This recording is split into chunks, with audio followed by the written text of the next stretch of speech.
I present to you sign language detection using an LSTM model, or much rather a deep learning neural network model.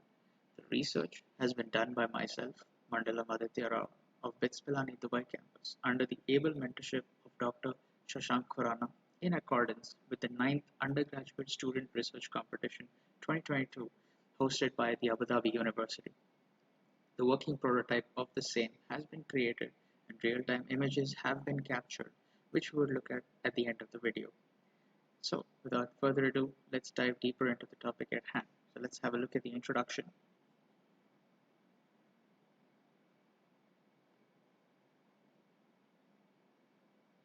So sign language encompasses the movement of the arms and the hands as a mean of communication for people with hearing disabilities.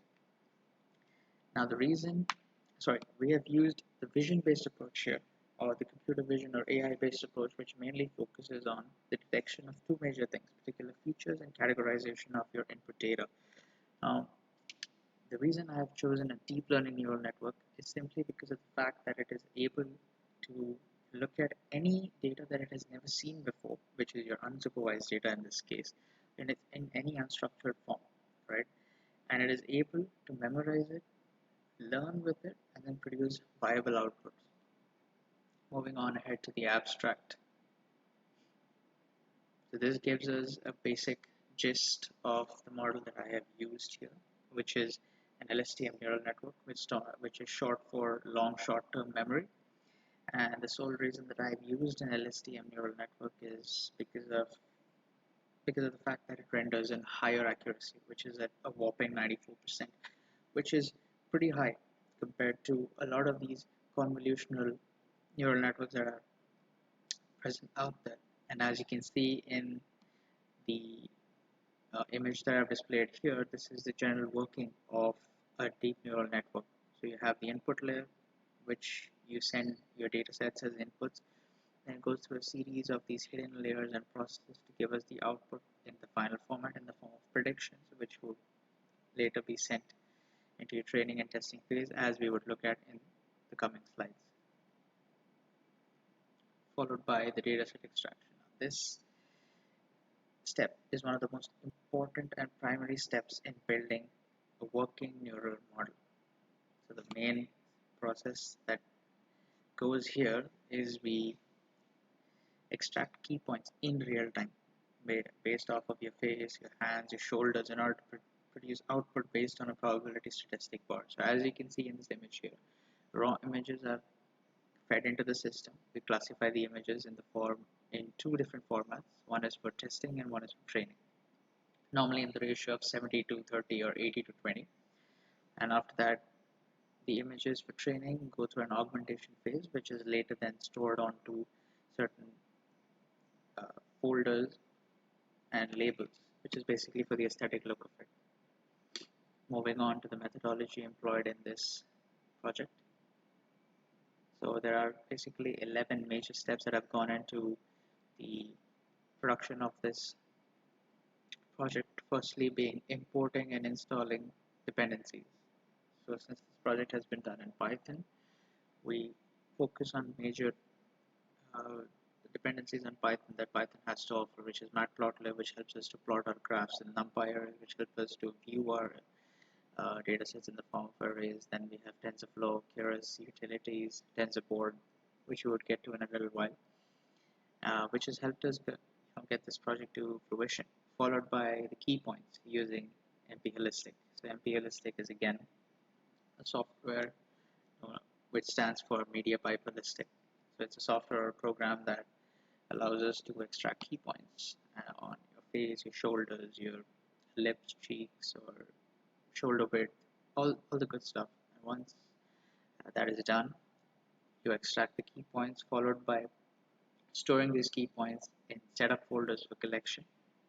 And then we collect key point values for training and testing, followed by the pre-processing data and creating labels and features, which is this just basically for the aesthetic look of it, so that a person who isn't familiar with the code, when he goes through it, will be able to understand what each and everything is actually trying to do. Once we're done with that, we come to the end really interesting part, which is building and training your LSTM neural network model, which can be done by, again, using the dependencies provided by Python. After that, we make our predictions. So by predictions, I mean based on whatever signs that you want to train and test, you make your predictions and you save the model in order to make sure that what you're doing is actually right. Followed by that, to reinforce or accentuate the point that what we're actually doing is right, we evaluate it against a confusion matrix.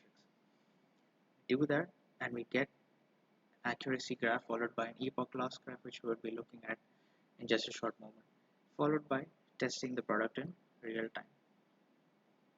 Moving on to some of the real-time images or real-time results rather that we have captured. So as you can see, this is the key point extraction in real time. So matplotlib allows us to, which is one of the dependencies on Python, allows us to do this for us, followed by the color change from BGR to RGB. So this is how your key points are being extracted with the help of MediaPipe Ballistic. So all the key points on your forehead, your eyes, cheeks, lips, whatever it is, it gets extracted and stored into these folders, followed by TensorBoard based accuracy and epoch graphs.